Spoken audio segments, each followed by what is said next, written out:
once you commit and you get a coach, I just found exponential results, things that they would see that I wouldn't see. And you had someone holding you accountable, but being honest with you. People that are coached, whether you're a sales professional or an athlete, if you're coached, you're going to outperform those that are not coached, both short-term and long-term. Ready? Ready to rock and roll? Is that action? All right. Okay. That's right. All right. Absolutely. Go. Hello, everybody. It's Jason Will with Go. This is a real estate podcast, but we talk about leadership, personal growth, and becoming the best version of yourself. Leadership, check 1, 2, check 1, 2. Growth, best version of yourself. Go. So this is a real estate podcast. I would like to welcome everybody back to the Impact Agent Podcast. As always, thank you so much for your support. This is a free show, so we are not paid by any deep pocket sponsors. So I appreciate your love and support. So get on iTunes, show us some love, give us a rating, share it with somebody who you think this podcast might be impactful for. Today, we are joined by Mr. Bryan Covey. Bryan, how you doing? Fantastic. Thanks for having me.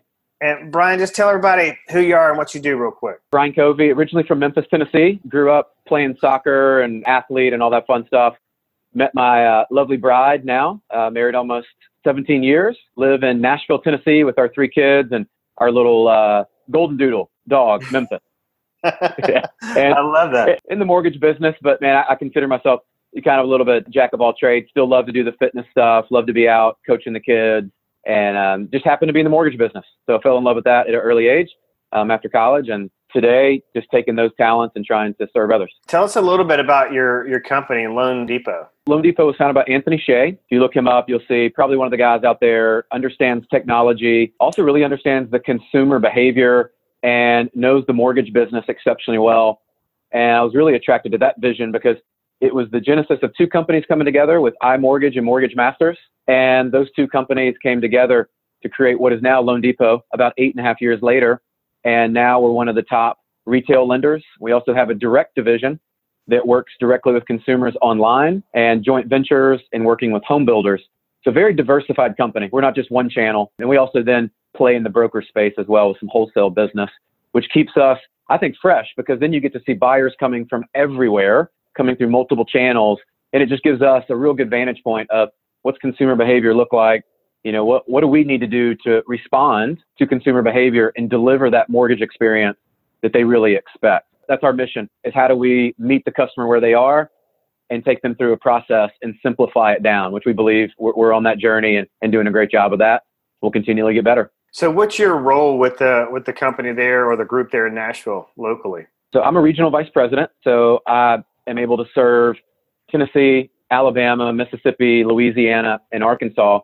And much of my role when I joined was opening new branches, recruiting, and keeping top talent here and making sure that we took our platform out to multiple markets. We've got local managers in each market so we can be local. That's where most of my days are spent, along with the coaching side, where I get to work with our loan consultants every day. How do you partner with real estate agents to financial planners to online direct to consumer, and making sure that our guys and gals are coached well to adapt and really respond to the market that they are in today to win. Well, I think that's a good place for us to start our deep dive in the discussion because you're actually coached yourself, right?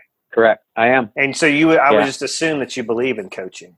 100%. I know we have this in common where, I started CrossFit about 7 years ago and found the value of, I was out running with friends and trying to do some stuff of my own and get fit. And I realized it worked to a degree. But once you commit and you get a coach, I just found exponential results, things that they would see that I wouldn't see. And you had someone holding you accountable, but being honest with you. And so, I believe people that are coached, whether you're a sales professional or an athlete, if you're coached, you're going to outperform those that are not coached, both short-term and long-term. Yeah. Is this something new to the mortgage space in terms of an organization coaching its people, or has it been around for a little bit in the mortgage space? So I think it's been around. And if we're honest about it, there's a lot of coaching platforms and things that are out there that there's no one size fits all. But what I've seen is there are a lot of platforms that are just outdated, that they haven't really caught up with what's happening in branding and social media through channels like Instagram, for example, that there's just not a lot out there. And then when you do find them, some of them just lack a little bit of the substance. And so what we've tried to pull together is how do we bring in several different experts on that and coach our team so that you're coaching really the whole person, kind of the old Stephen Covey piece of and you got 4 parts to you. And if you're leaving out any one of those parts, you're probably not optimizing your personal performance. And so we've come from that angle versus just some of the platforms that will only coach real estate agents or mortgage professionals on tactics. And I think that's where we've separated ourselves with the coaching platform. I would think it would be fair to say that I know at least in the real estate industry, there's still the vast majority of agents that are not building their own personal brand and are not, documenting their hustle or just their life on social media to try to connect with, consumers in their marketplace. Are you fighting that same battle in your industry? And I think that's where we've overcomplicated it, right? So I probably see the same ones as you. Putting out a flyer about a product or putting a flyer out about the home doesn't really connect with people as much as we think putting that out there will. And you're right, the folks that I'm engaged with and that I'm drawn into, they're showing me their day in their life. Like, who are they? Why would I want to do business with them? And, what makes them different? Because at the end of the day, there's probably that commoditization of you could go to a couple of different places to get similar service. But what is it that we bring? And that, for me, starts with your brand. Who are you? What do you believe? And why are you doing what you do? Because that may be why I choose you, right? And I think I saw something the other day that customers choose around 65, 70% of the time that first person that they talk with. Mm-hmm. Well, they're finding that person and they connected, I believe, many times online and said, hey, I saw Jason online, whether CrossFit or the dog or family or belief systems. And they go, I'm going to start with you. And unless we mess that up, we should be winning customers over. So I believe, same as you, got to start with our brand and document. Don't try to get flashy. Just document what you do and who you are. And I think that'll tell your story. How do we win this battle? Because sometimes I find that really there's 2 issues, and it may be a combination of both, okay? So you've got, on one hand, you've got people, and maybe they were just raised like me, like our parents, old school. I was born in the 70s. My parents said, listen, we don't air our dirty laundry out there. We don't be vulnerable with people. Never let them see people, let people see you cry. I mean, all that stuff. Don't show any emotion. I think the cat's out of the bag with books like H3 Leadership, and you see Brene Brown talking about vulnerability as leadership. But I think people, whether they're embarrassed or whether it's how they're raised or whether it is just private people for some reason, you got that issue going on. And then you've got people that just don't, for some reason, they just lack top of mind awareness with this device. So how do we get them to, when they see something amazing happening? I'm sure you live in Franklin, Tennessee, right? Cute, charming town, lots of stuff going on. If you're at a parade downtown Franklin, go, hey, maybe I should share this. I'm with my family. How do you combat that? How do you try to resonate that with people? There's definitely a dichotomy happening. People are afraid to share who they are, and thus they don't share anything. So no one knows who they are, and they frame their own perspective of you anyway. And so what I've realized in my own journey is if I commit to sharing my own story, the things that are happening that are real, the good, the bad, and the things that, sometimes you are being vulnerable and you're putting yourself out there. If I share it, no one can really take that and go, man, I learned this about Bryan. Well, guess what? I told you about that with me. I told you that was a shortcoming of mine. Or we broadcasted something that I thought, we do this well. At that point, I've taken control and ownership of my story and my brand. And people don't always have to resonate. And I've really started to get more comfortable in this. And I'll say this is an area I'm working on, is people are going to look at your stuff and be prepared. And I would say my wife's one of my toughest critics. And she'll look at some of the things and go, why did you post that? What is that? My catch line with her is always, hey, you may not be my target audience for that message. And that's okay. Yeah. Be okay with that. And just say, hey, that might not be the message for you, but you might like my message next week. That might be the one that connects with you. I think just being okay with those. So what I would say is the more you do it, like with anything, if you think about, I grew up playing soccer.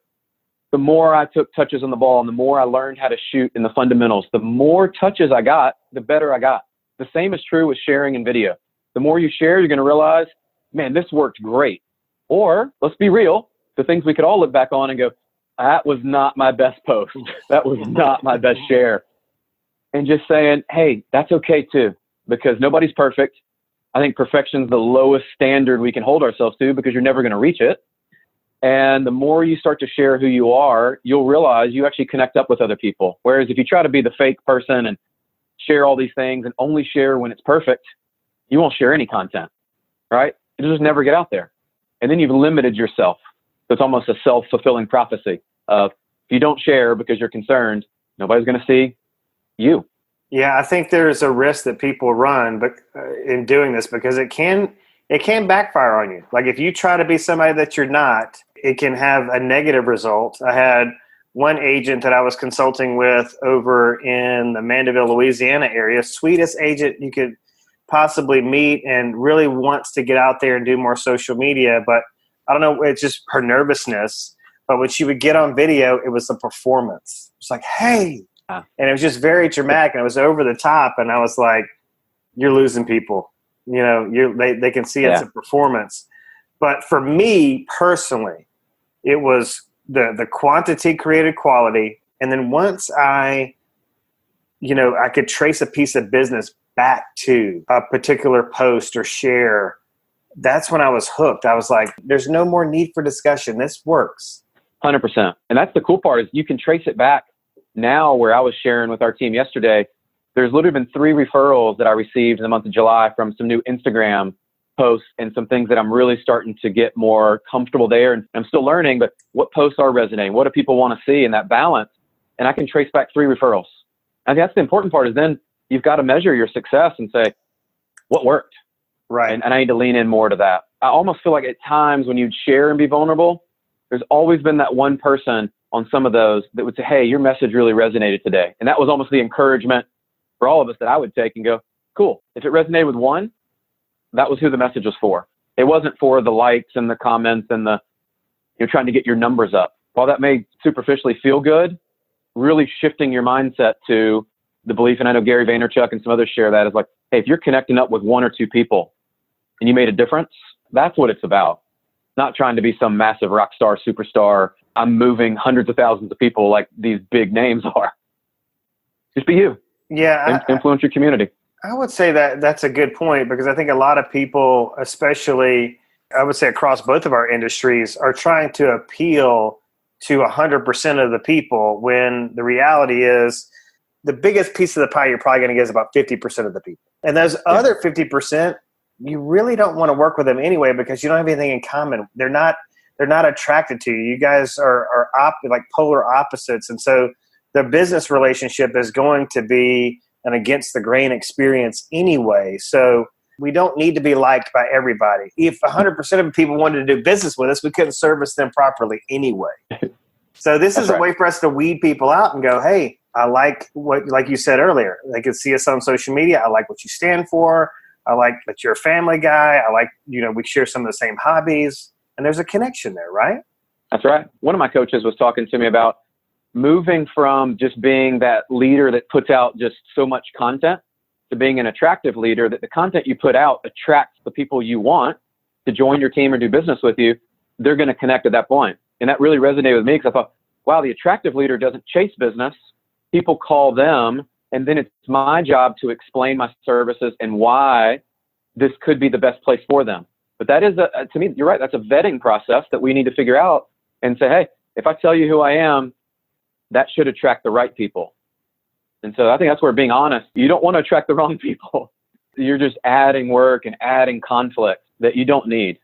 Yeah, and it all goes back to time. I mean, that's our most valuable commodity. And if we're wasting time with somebody that doesn't really like us and doesn't really appreciate doing business with us, we could be giving that time to our families, or we could be giving that time to our community or our church or wherever, as opposed to spending it with somebody that doesn't want to do business with us. The other part of this that I hear a lot of is, I don't want to toot my own horn. Like, I mean, who needs to showboat it? I let my customer service experience I provide speak for itself. What would you say to that?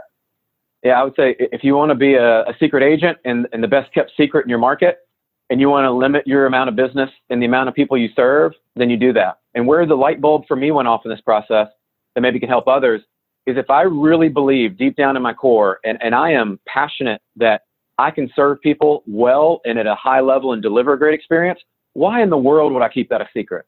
I mean, think about if you could share like a health tip with somebody in your family, or share a money saving tip or something that would make their life better. Why in the world would you keep that a secret? You wouldn't, right? Like you just wouldn't do that. You would tell your friends and your family in those that you care about. And so I would think about your community the same way. If you care about your community and you believe you can offer them, whether that's your expertise in negotiation or your expertise in finding properties that they may not know of or finding what they've told you they wanted.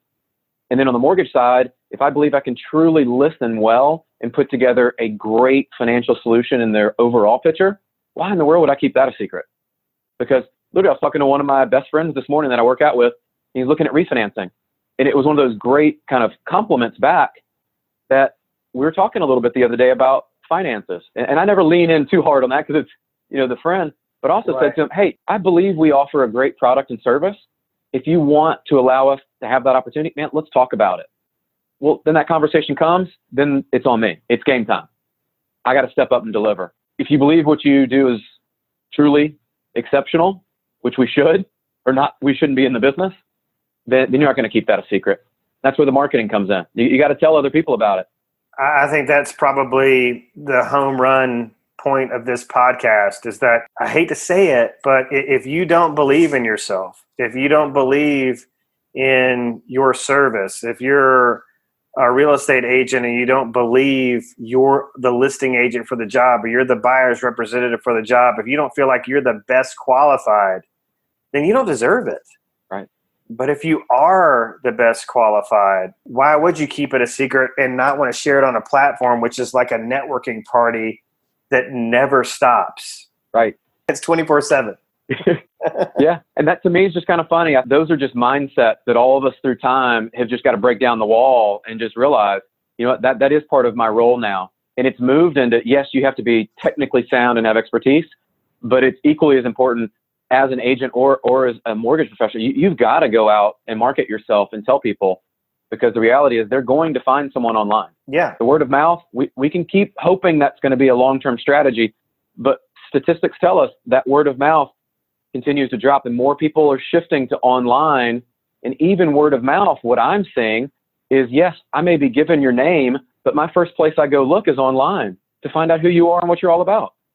So those don't align up and there's not congruence. You're not going to be able to grow at scale and probably do the things you want to do for your family and your community or with your career. You're just limiting yourself. I had another person in the mortgage business who was actually teaching a class to real estate agents about social media.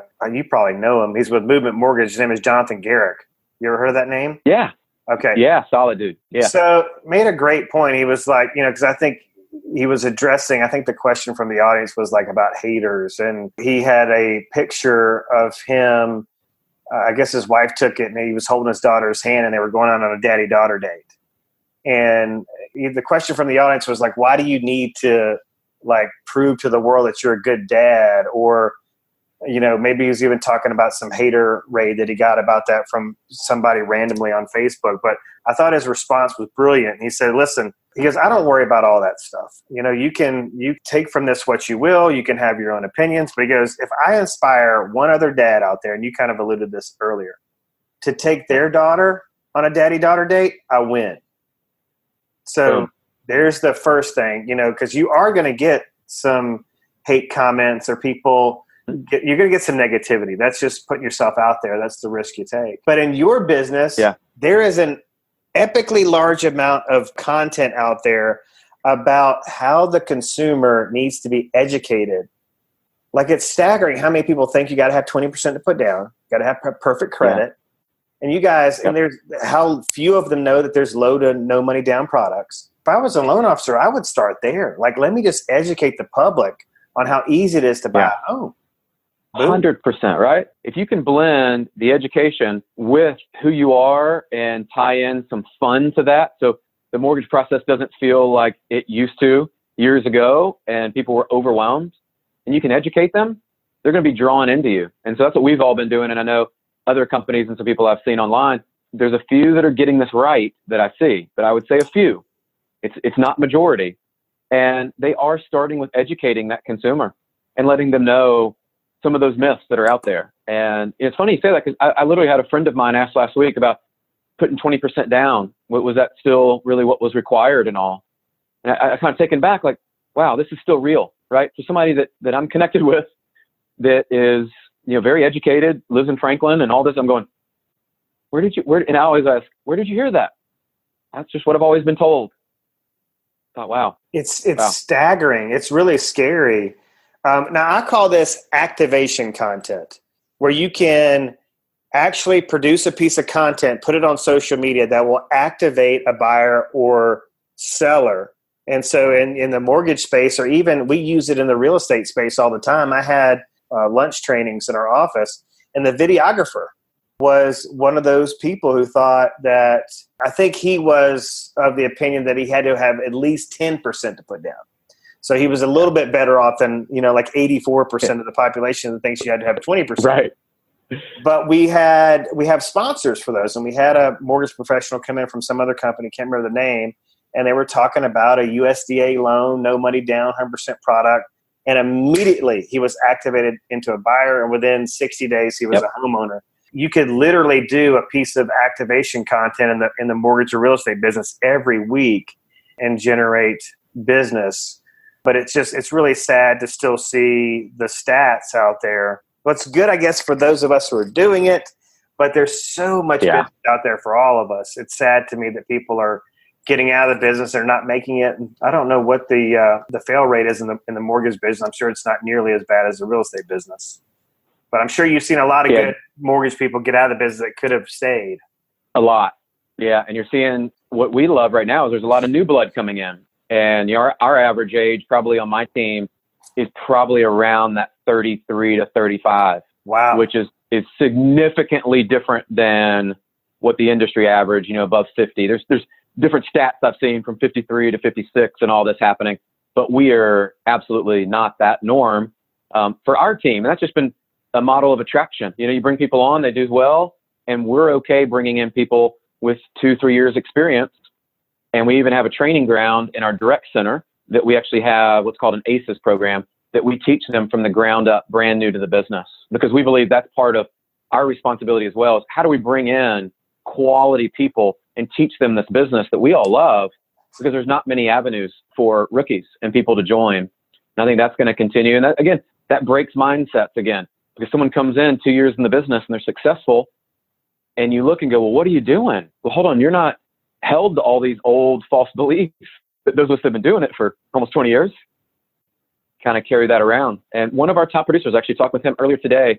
Jason, he was telling me he's third year in the business, and he's literally doubled his business year over year, and will probably be close to 50 million this year. Wow. And it's just unheard of.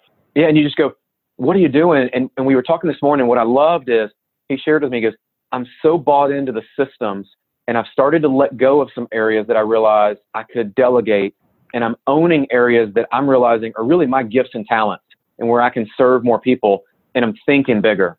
And he said, last month they took close to 7 million or 8 million in applications. And he's like, man, it felt like back in the day when it was like 4 million. He goes, we did double. It didn't feel like it because we had committed to some new processes and some new ways of doing business. And I just thought, man, that's what it's about. Keep changing and getting better. God, that is incredible production. And it's one where you just go, wow, like if someone can do that, it's not time in the business.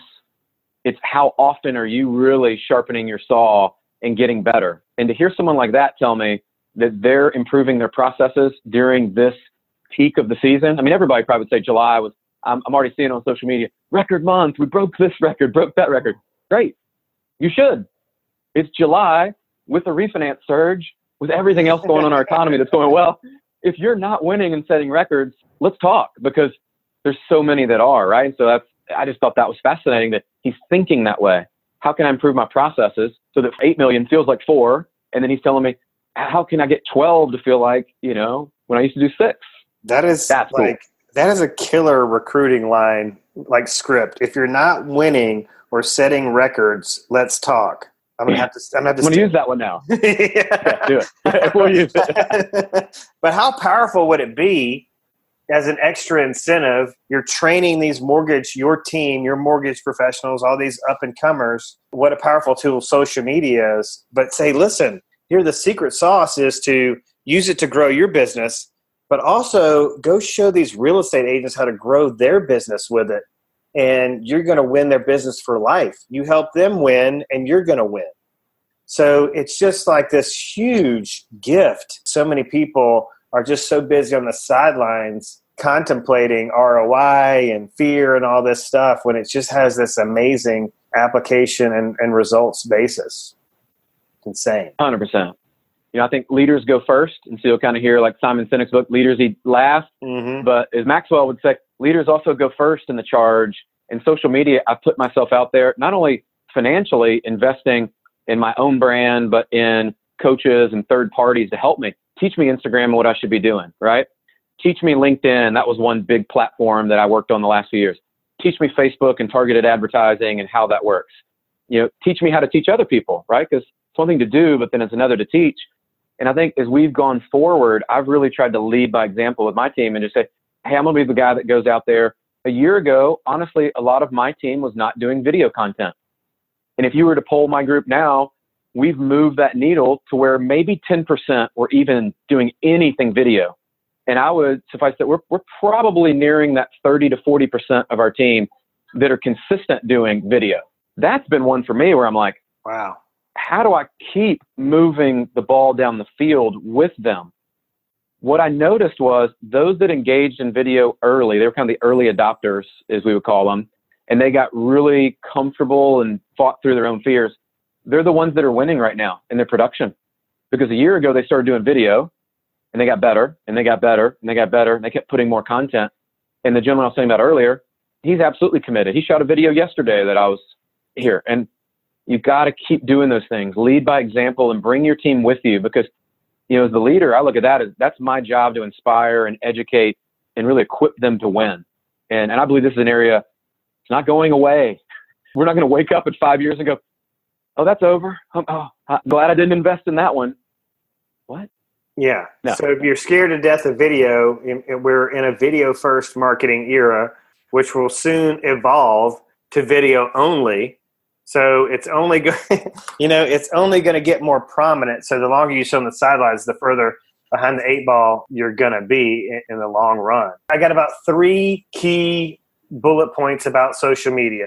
So you need to be authentic, right? You need to be yourself. Don't try to be somebody that you're not. Who you are is way interesting than who you could ever pretend to be or want to be, right? And that's good. That authenticity and vulnerability it's not a detractor, it's an attractor. So that's number one. You have got to post valuable content would be number 2. We've established in this conversation that that's pretty easy. You're just documenting what you're doing on average every day in the office, out in the field. I didn't know there was a refinance surge. If I'm hearing these things and I'm reporting on things that are going on, I mean, the Fed just lowered the rates. There's a conversation. We're documenting what we're learning, what we're hearing, what's going on in the industry, but also maybe we help somebody get into a home that never thought they could afford it, or maybe we took our daughter on a date. It's just what we're doing. It's finding that balance of showing people who you are as a person, who you are as a professional. I think I heard this from Coach Bird. He was talking about build a life and a career where everything feeds everything. It's all very congruent. So if you're in that seat on the bus, you know that that's the reality, then you are on the right seat on the bus. And then the third thing is consistency, putting out consistent content. We hosted our own real estate conference in April, and my goal for the audience was very small. So Bryan, I said, just produce one piece of video content a week, just a week. But you and I both know that's really not it's a great start, but it's really not going to move the needle all that much. True. But at least you're out there and you're promoting that and living that. And I do think it's one where if you're trying to impact just the few, and those are the people that connect with you, you're going to help somebody go, hey, you know what? Okay, that was a cool video. I can do something like that. It doesn't have to be fancy and all produced and all that. Typically, the raw videos are the ones that I hear the most from people. And then every once in a while, I'll throw in a nice produced video that kind of mixes it up. And to your point, be you, because your vantage point and what you believe, not everybody's going to agree with you ever. Right. Like the sky's blue. No. Yeah, if you kept it real simple, though, if somebody's listening and they're like, I hear these guys talking, but they're doing it. It's way easier said than done.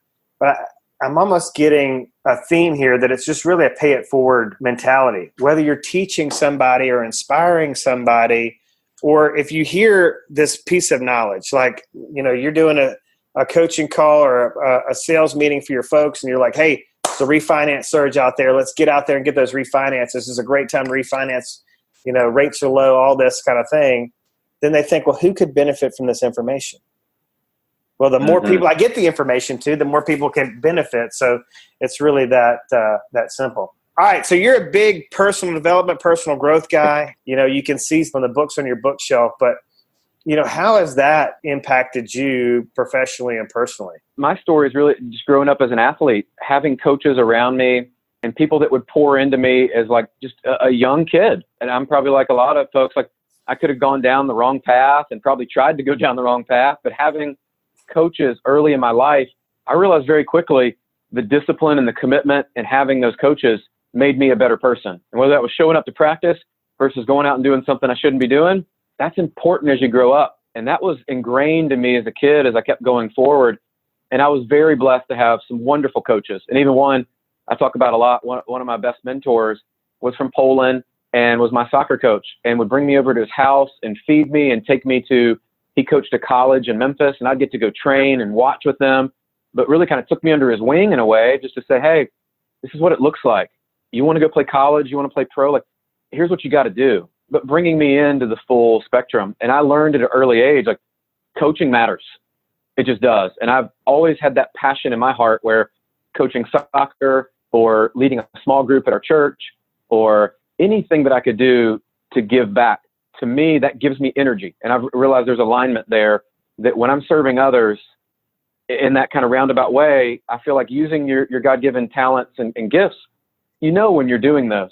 And so where I am today, the last probably 18 months, I've been on an incredible journey, breaking down some things that learned as a kid that I had to break down just a lot of who I was and limiting beliefs. It was in my own head. And it was this fighting.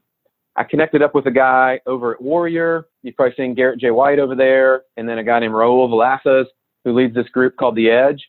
And I realized for me, being a married businessman with children is one of the most difficult areas in the sense of you want to be all things to all people.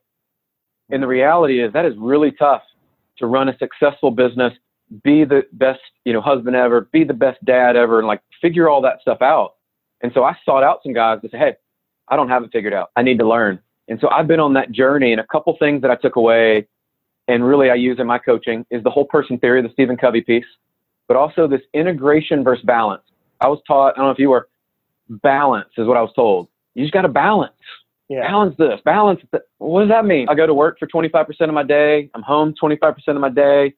I go over here and sleep, and like work out. Like, I don't know what that means. So I started integrating and doing things practically. Like I'll bring my kids out to go do a workout at the house with me, right? And we'll bring them involved. I'll be working on a video or some social media content, and my 12-year-old daughter, I'll say, hey, what do you think about this? And like, we're having conversations and integrating. She's even helped me edit a couple videos.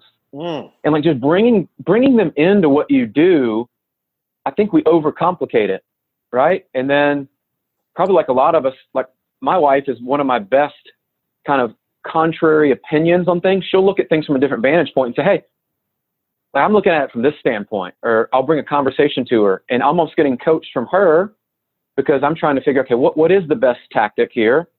And so I realized those that are great coaches are also the most coachable. And so I've got to step back and make sure I'm always coachable, because if I'm coachable, I can give really what I believe is what I've learned to others around me at the right time. You'll probably resonate with this. I think God gives you some of those insights and wisdom so that you can have it to go give it to someone else. Yeah. Right? Like it wasn't just for you. It was, hey, you're going through this. There's probably people in your life with that. So yeah, I'm an avid reader, kind of podcast guy and coaching. But for me, I really just found like that's somewhere that it's more important about who we're becoming than who I am today. And I've kind of clung to that as a statement of every day I wake up and I've got to start the day and realize there's work to do. I've got to make sure I present my best self. I've got to come in engaged on that day. I can't just wing it and go through the day and hope that it's going to be there or count on my victories from yesterday. That's not how we get better. It's always interesting when somebody who seems like they have it all together has a successful career, works for a great company, leads people, coaches people, is involved as a father and a husband and active in their church and does all these things. But they themselves say, I was going through a season when I was having a lot of limiting beliefs. Mindset is not something that is just standardized, that is just going to be solid going forward. And so it's interesting to hear you say that, because some people are just going to be listening to this, they can't see you, but like you're just physically powerful and you're obviously intelligent and have all these things going for you. But therein again is that vulnerability that just immediately connected me to you. Like, hey, this is a vulnerable moment, because I myself have all these seasons, these peaks and valleys in terms of mindset and limiting beliefs. I'm trying to embark on a coaching business, and a lot of time right now, the conversation in my head is, do I have what it takes to help people in the coaching space? So I appreciate that a lot. Yeah, I'm glad it resonated. And we all have it. The people that are honest, you wake up every day, and I've just realized, okay, every day I've got routines and things that allow me to put myself in a place. And I was actually talking to one of our coaches today over at the gym I work out at, and he said, man, I've been committed to this. I'm making my bed every morning. That's my first step every day, and I check the box. I come in here and I coach. I can check that, and I'm getting small victories so that by the time he works out middle of the day, since he's a coach, and he said, by the time I get to my workouts, I've realized I feel powerful in that moment because I've done small things at the house to make sure it's aligned. I've shown up to work and I've given my best as a coach. Now I can go all in on this. And I just thought, man, I mean, the military talks about that, right? Like the first thing they do every morning, you make your bed. And those are the things that you start getting in routines. And I think finding those for many people, and it's as simple as I'll lay out my clothes the morning before so I have less chance of skipping my workout in the morning going, oh, I can't find anything to wear, and just kind of dawdling around. Those are little things that people overlook in their lives that can help them make big seasons of change. And I realized for me, like, let's just eliminate all those excuses, right? Let's just lay out what I need to do in the morning. And I go to an early morning class before I'm really awake, because it's less decision power and willpower to fight against myself. It's like, cool, I'm signed up to the class, got my clothes laid out. My wife knows I'm going. That's it. There's no real room for margin of error on that one, or like decision thought process. Just go. And when I get done every day, that's something I know that's going to make me a better leader and husband and father and all that.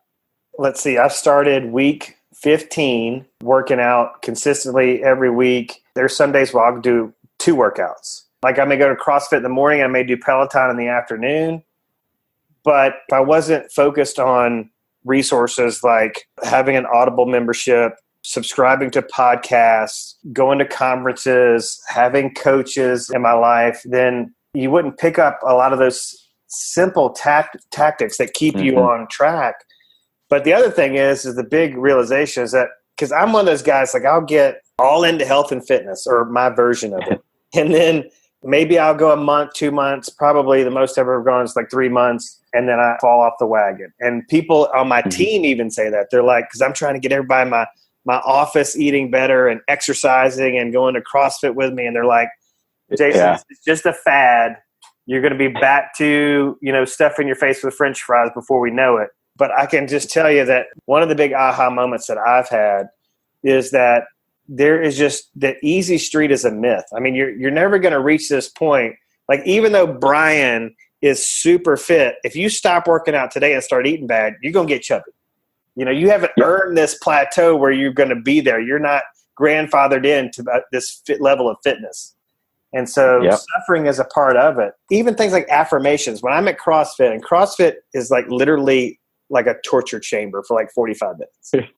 But I have to sit there and tell myself, because, it's hot. I don't know, do you have air conditioning in your CrossFit gym?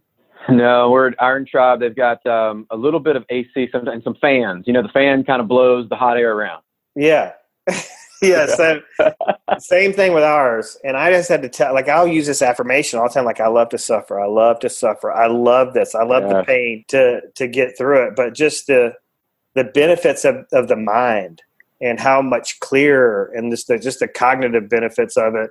But also it's one of those things where working out is one of the results that you get from working out is something that people notice. they comment on, and it improves your confidence, and you can use that on social media, and you can use it to grow your business. And you can, how much you were talking about earlier, having business discussions at the gym. Yeah. It bonds. There's a camaraderie around that happens. And I don't know, we're kind of bunny trailing a little bit, but I interview people every week. And I interviewed a doctor this week, and he's one of those guys that's really anti-pharmaceutical medicine. And he's got an 82-year-old father, Bryan, that does not take any medications. And that's incredible. Yeah. Isn't that awesome? And he's got a regimen that, he put his dad on years ago, and he goes, it's not popular because there's no drug to sell. And that's kind of the world we live in. But I just feel sad for people that are in circumstances that they're not willing to change. And whether that's exercise or overcoming a fear of the phone or an anxiety around networking, whatever it is, there's so many people in our culture, in our society, that are just wasting away on couches in front of TVs, I guess is the best way I could put it. It's 100%. And I had a pretty interesting conversation with a friend of mine past weekend talking about, hey, why are you so committed? Because we did this competition this past weekend, and they're like, hey, what's really kind of your fitness thing and all that? And I was like, man, I was the 12, 13-year-old kid that was fat. And I'll just say it. I was severely overweight. Cholesterol was extremely high and all of that. And I got to a breaking point where I remember I was playing basketball, and our coach actually was my pediatrician and my doctor at the time. And I remember him telling me some of my statistics, and I can remember it like it was the other day. And it was that moment that transformed me. I said, I am not going to go back to that. And have I fallen off the wagon? Have I missed seasons of life where, workouts weren't as consistent? Absolutely. But I've always had in my mind, like, I've been there and I've seen what that looks like. I'm not going to be that dad or allow my kids to go through that same journey, because that was painful. Like when you're wearing big baggy clothes and you're like covering up everything, just to make it all work. And I'm like, and I tell people, like, you got to go through the storm and the pain in life sometimes to realize why you do it. And I think to that now, and yes, the motivation's different because the kids, but then I think about my team as a leader, and they come to me a lot of times like, hey man, I saw you work out. That's awesome. You're eating good. And they'll joke with me. They're like, hey, don't want you to see there's a Snickers bar over there or whatever. And what I know and I take from that is they know that I value being healthy and working out, whatever that looks like, but I want them to be healthy and on their journey to be their best self. And I'm not afraid to put myself out there. And I even posted something last week. I'm like, here's the deal, guys. I'm up. I really don't want to go work out. Let's be real. I don't want to go, but I'm going to show up, and I'm going to put myself in an environment with other people, which I think for me, I realize that works. If I surround myself with other people and loud music and the workout's written for me, there's a greater likelihood I'm going to get the work I need to get done that day. For some of us, you just got to program that in, and the association with who you're around is going to take you to that next level. If you do it for long enough, you might actually like it. You might actually, really fall in love with it. And that was part of my journey. And I tell people all the time, like, look, I may be fit now, but I have goals and I don't want to go back to who I was. Yeah. That ain't happening. Yeah. I see it all the time. People go, I didn't want to go to the gym until I went.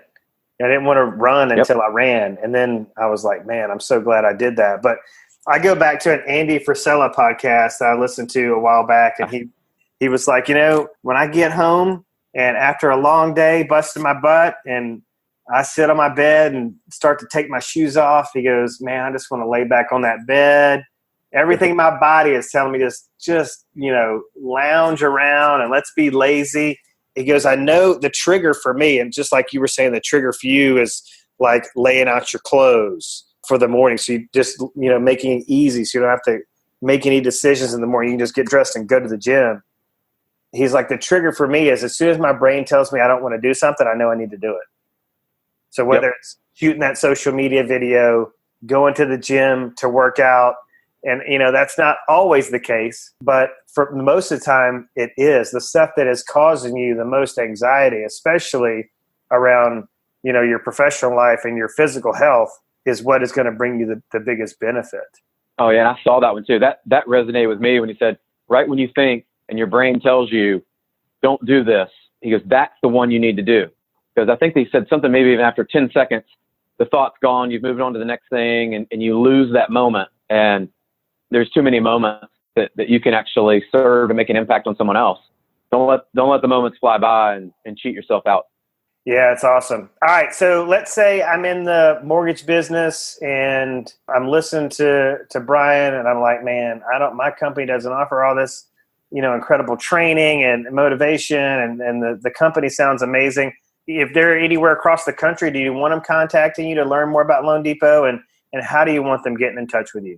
Yeah, 100%. So I would love to talk, whether they're interested or there's somebody that just say, hey man, I just love to connect with you. I'm in a great place. I've got great leaders, but I just want to collaborate. There's so many friendships over my 18 years that I've made through that. So I'm on LinkedIn. You can find Bryan Covey there. Instagram has been a big one for me. So that's the Bryan Covey as well. Would love for you to check that out. And I've been putting a lot of time and effort on that one. So would love your feedback there. The other one I would tell you is my email, bcovey@loandepot.com. I always have to remember. So bcovey@loandepot.com. Yeah, I don't even know if I'm on your Instagram. I'm sitting here searching to see am I following you on Instagram? We need to check. I need to check that out, especially since you said you've been putting a lot of work into it. It's one of those nuts I'm trying to crack. I feel like I've got a really good command of Facebook, but LinkedIn, Instagram, I understand the power of both these platforms, and I see people crushing it on a super high level, but they're kind of eluding me, So those are areas I need to get some training and some coaching on. Yeah, and that may be what people want to reach out to me to connect on that stuff, and I'd love to collaborate. I'm learning. I'm a student, just like everybody else probably listening to this, wants to get better. And I found if you put yourself out there and surround yourself with people that can help you, there's a lot of people willing to help and give you input and advice if you're serious about your own personal development. And surround yourself with those people. Network up. Network up. Right? Especially if there's a local author here in Fairhope that I've connected with, and he is just so wise. Anybody that's negative around him, he doesn't care who they are. If they're a first cousin or whoever, they're out. He lets them know. He has done this so long that people know that if they come around him and they're negative, whether that can be just about politics, or it can be about the news, it can be anything, that he will distance himself from them. So they're like, if we want to keep Lou in our life, we've got to be positive. And that would go back to the conversation we're having about social media. When you get those haters that come out, just unfollow them or unfriend them or block them. Just get them out, because they're only coming from a place of something inside of them, some fear and anxiety. It's jealousy. It's something else, something broken in them. Put them away and out of your sight and out of your mind. Oh, yeah. Have you read the book, The Four Agreements? No, but good Lord. I am so behind on these books. The Four Agreements. No, and it's just one. You definitely need to check it out. And it was really, the principle within there was talking about just what you said, which is many times when people come at us and there's some type of negative energy or criticism or things there, it's coming from something that they have an insecurity or deficiency in their life. And that's how they project that feeling and that anxiety or anger or whatever it might be towards someone else. And once you realize that it's not about me, that's them. That's their piece. Now, if I'm putting out the negative energy and the anger and all that, that's me. That's all inside of me. And really to realize that once there was some freedom, that'll connect the dots, hopefully for some people, to realize even when you put things out on social media, if someone's negatively commenting or not engaging, that's okay. That's them. You're being you, and you can only really be authentic with your own self. You can't control other people on that reaction. But it goes deeper into that. It's very insightful. Awesome. Well, Bryan, hey, thank you so much for your time today. I really, really enjoyed it. I think this has been an awesome interview, and there's a lot of valuable nuggets people can take away from this conversation. So thank you so much. Man, thank you for having me, Jason, and keep crushing it. I love watching what you're doing out there, and you're making a difference. So proud of it. Awesome. Likewise, brother. Thank you. Cool. Thanks for listening to the Impact Agent Podcast. If you liked the show and got something out of it, please like the Impact Agent Podcast on Facebook and rate and review the show on iTunes or anywhere you listen to podcasts. This really helps us grow the show and helps other agents find it. Please share it with your friends and coworkers as well. You want us to deliver the show to you via email every week? Then email me at jason@impactagentuniversity.com and we'll send you the show every week. Please let us know what you think about the show, what you like, what you don't, or possibly make a suggestion about a topic you want to hear.